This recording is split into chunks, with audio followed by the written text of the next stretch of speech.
Ang pangalan ng babaeng ito ay Chomni Jiang. Isang araw nakakita siya ng boxing gloves sa nasirang bahay. Dinala niya ang gloves na iyon sa kanilang tahanan. Doon ay nakita siya ng kanyang ama na may dalang boxing gloves.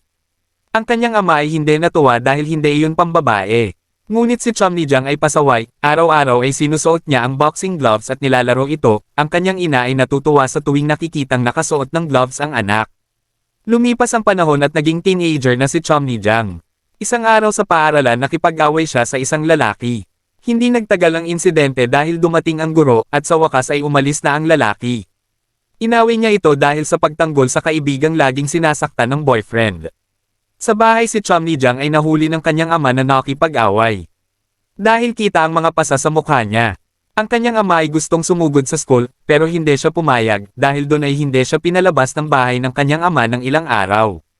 Makalipas ang isang linggo nang palabas na siya ng school ay nakita niya ang lalaking nakaaway niya, nagalit na naman siya nang makita ang lalaking iyon, at hinamon niya ulit ito ng suntukan.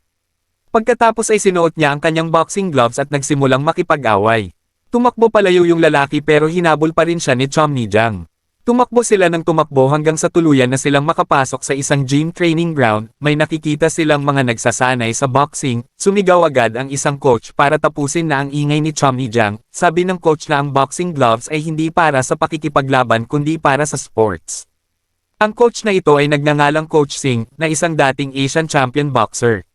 Si Chomni Jiang ay interesado agad at sinabing gusto niyang magsanay ng boxing kasama niya. Binigyan siya ni Coach Sing ng pagkakataong magsanay. Sabi niya kung gusto niya talagang magsanay ay dapat araw-araw siyang pumunta sa gym ng alas 7 ng umaga. Tuwang-tuwa si Chomni Jiang kaya niyakap niya ang lalaking inaaway niya. Sa bahay agad niyang sinabi sa nanay niya na magpa-practice siya ng boxing. Pumayag naman ang nanay niya pero tumanggi ang tatay niya, pero hindi sumagot si Chomni Jiang sa tatay niya. Kinaumagahan unang araw ni Chomni Jiang ng pagsasanay sa boxing. Naghanda siya ng maigi at umakyat sa bubong ng sasakyan para hindi siya malate. Pagdating niya sa training ground ay tinawag niya si Coach Sing pero sinabihan lang siyang maupo hanggang sa matapos ang oras ng practice.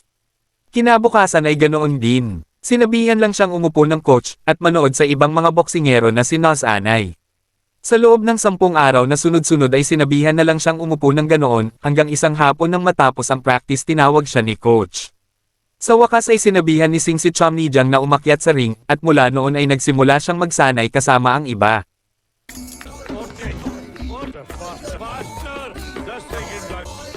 Isang araw, nakita niya ang kanyang kapatid na umiiyak. Sabi niya ang alagang baka nila ay nakasangla para ibayad sa utang. Nang marinig iyon, ipinangako niyang babawiin ang kanilang baka. Kasunod nun ay narinig niya ang balita na sa isang lugar ay may street fighting kung saan makakakuha ang mananalo ng pera. Si Chomni Jiang ay nagkaroon ng ideya na sumali sa laban, sa wakas ay dumating siya at hinamon ng isang lalaking fighter. Ang pangalan ng lalaking ito ay LA Boy, noong una ay minamaliit siya. Ngunit hinahamon niya si LA Boy na nagsasabing natatakot ba siya sa kanya. Nang marinig niya iyon ay nag-init ang damdamin ni LA Boy, pagkatapos ay sinabi niya kung kaya niyang makasurvive laban sa kanya tuwing 15 segundo ay magbibigay si LA Boy ng $4. Nagsimula ang laban, sa una ay umiwas si Chomni Jiang sa kanyang pag-atake, ngunit isang atake ang nagawang tumama sa kanyang mukha, ang sumunod na pag-atake ay nagpabagsak sa kanya sa lupa.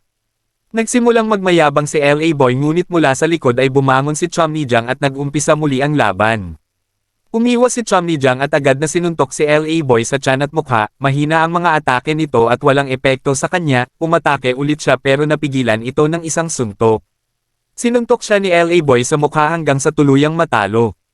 Pagkatapos ng laban ay nakipagtalo si Chomni Jiang sa isang boxing organizer, ang laban ay binabayaran lamang ng $4 kahit na nakaligtas siya ng 45 segundo, kaya dapat siyang makakuha ng 11. Biglang may lalaking tumulong sa problema nila, Unler ang pangalan ng lalaking ito, sa wakas ay sumuko na ang organizer at nagbigay ng $11 kay Chomni Jiang. Kinabukasan, bumalik siya para kunin ang baka ng mga magulang niya, at nagawa niyang tubusin ito sa pinagsanglaan. Siyempre masaya ang kapatid niya. Nagpatuloy si Chomni Jiang sa pag-eehersisyo ng ilang oras, hanggang sa wakas ay inilabas ni Coach Sing ang announcement ng regional level championship match. Pagkatapos ay tiningnan niya ang anunsyo ngunit hindi niya nakita ang kanyang pangalan na nakalista doon. Sinabi ni Coach Sing na siya ay nasa listahan ng laban, ngunit ang pangalan ay binago dahil ang buong pangalan ni Chomni Jiang ay masyadong mahaba. At mula sa sandaling iyon ang pangalan ni Chomni Jiang ay napalitan ng Mary Com. Ang regional na kampyonato ay simula na. Ito ang unang laban ni Marycom.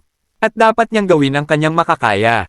Nagkaroon siya ng briefing kay Coach Singh at pagkatapos ay pumasok siya sa ring. Matindi ang laban, mahusay ang performance ni Mary, laging tumatama sa target ang kanyang mga atake hanggang sa tuluyang bumagsak ang kalaban. Nanalo siya sa laro at nakuha ang kanyang unang medalya. Pagkatapos ay ipinakita niya ang medalya kay Honler na may kasiyahan. Sa isang coffee shop naroon ang ama ni Mary. Ang kanyang mga kaibigan ay nagbabasa ng pahayagan at nag-uusap tungkol sa balita sa isang babaeng boksingero na naging kampyon ng boxing. At siya ay mula sa kanilang nayon. Pagkatapos ay kinuha ng ama ni Mary ang dyaryo at nakita ang kanyang anak na nakaposter sa dyaryo. Agad siyang dumiretso sa bahay at biglang may hinahanap. Doon ay tinanong siya ng kanyang asawa kung ano ang gusto niyang hanapin, pagkatapos ay tinanong niya kung nasaan ang boxing gloves. Sa galit na pasigaw ang kanyang ama, muling itinanong kung nasaan ang kanyang boxing gloves. Sa wakas ay iniabot ni Mary ang boxing gloves sa kanyang ama, at agad itong itinapon sa apoy. Ito ay ikinagulat ni Mary at agad na nakipagsigutan sa kanyang ama. Doon ay pinapili siya kung ang ama o ang mundo ng boxing. Hindi siya nakasagot, ang sitwasyon ay nagiging tense. At sa wakas ay nasagot niya na mas gusto niya ang boxing.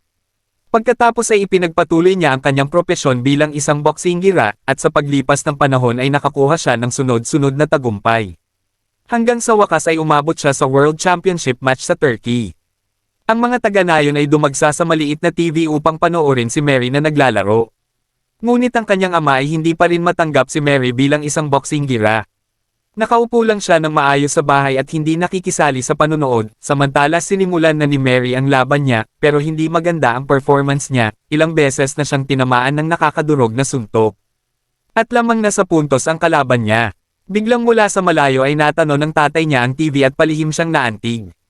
Hanggang sa huli ay sumigaw siya ng pagpapalakas ng loob sa kanyang anak, lahat ay nagulat at naging masaya nang makita ang ama ni Mary na umalalay at nagpapalakas ng loob sa kanya, at sa laban ay biglang nabuhayan ng loob si Mary, siya ay bumangon mula sa kanyang pagkatalo, pagkatapos ay sunod-sunod niyang inatake ang kanyang kalaban.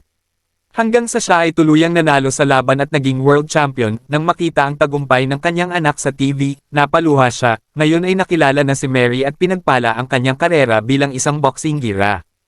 Niregaluhan ni Mary ng relo ang kanyang ama para sa kanyang pagkapanalo sa Turkey. Isang araw ay naghapunan siya kasama si Honler. Doon siya nagreklamo tungkol sa kanyang ina na laging naglalapit sa kanya sa mga lalaki para pakasalan. Sa usapan na iyon ay sinabi ni Honler na paano kung ang lalaki na iyon ay ang palaging nakasuporta sa kanya. Nang marinig iyon ay nabigla si Mary at natahimik. Muling ginanap ang isang World Championship match. Sa pagkakataong ito ang kalaban ni Mary ay isang boxinggirang German na kilala bilang isang mabangis na boxinggira. Nagsimula ang labanan, matindi ang bakbakan sa unang round, nagawa ni Mary na salakayin ang kanyang kalaban. Ngunit sa ikalawang round ay nawala ng focus si Mary. Parang ang proposal ni Honler kanina ay nagpagulo sa isip niya. Inatake ng maraming beses si Mary at nahirapan siya. Nung mag-break, si Mary ay napag-alitan ni Coach Singh dahil sa hindi pag-focus. Pero sa round 3 ay naka-adjust na ulit si Mary, ang kanyang mga suntok ay nagpahirap sa kalaban. Hanggang sa wakas ang kanyang huling suntok ay tumapos sa laban. Si Mary ay muling nanalo at naging world champion sa ikatlong pagkakataon. Sa sesyon ng pagdiriwang sinigawan ni Mary si Honler na sa wakas ay tinanggap na niya ang proposal nito. Ngunit nangyari ang hindi inaasahan, sinabi ni Mary kay Coach Singh na pakakasalan niya si Honler. Nang marinig yun ay nagalit si Coach Singh, gusto niyang makita si Mary na manatiling nakatutok bilang isang boksingero. Dahil ayon sa kanyang karanasan, pag ang mga atleta ay nag-asawa na ay katapusan na ng kanyang career, at pagsisisihan nila ito. Ngunit si Mary ay nanatiling matatag sa kanyang mga paniniwala. Sa wakas ay ginanap ang kasal ni Mary kay Honler. Masayang masaya sila, dumalo si Coach Singh pero hindi siya nagpakita. Hindi siya komportable sa lahat ng ito. Lumipas ang mga buwan pagkatapos ikasal ng dalawa. Isang araw nakita ni Mary ang test pack at nabigla siya sa mga resulta. Buntis siya. Pagkatapos ay sinabi niya sa kanyang asawa, si Honler ay mukhang tuwang-tuwa, at agad na niyakap si Mary, ngunit si Mary ay tila hindi masaya. Lumipas ang mga araw lumalaki na ang kanyang sinapupunan, sinabi niyang nami-miss niya ang boxing at matagal niyang kinikimkim ang damdaming ito. At ngayon lang niya ito na ipahayag na tapos na ang kanyang career. Dumating ang araw ng kapanganakan ni Mary, nasa delivery room siya. Nahihirapan siyang manganak ng normal, nagsuggest ang doktor ng cesarean section. Buti na lang naging maayos ang lahat. Isinilang ni Mary ang isang pares ng kambal.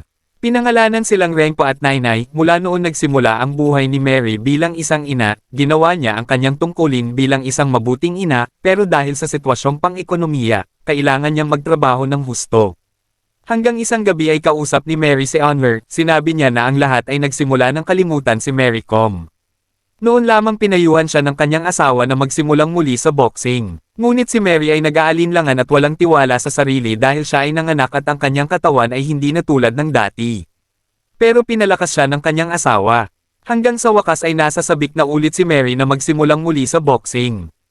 At kinaumagahan ay nagsimula na siyang mag-practice, pagkalipas ng mahabang panahon ay nagsimula na siyang tumakbo sa umaga, ngunit ang kanyang stamina ay hindi na rin tulad ng dati.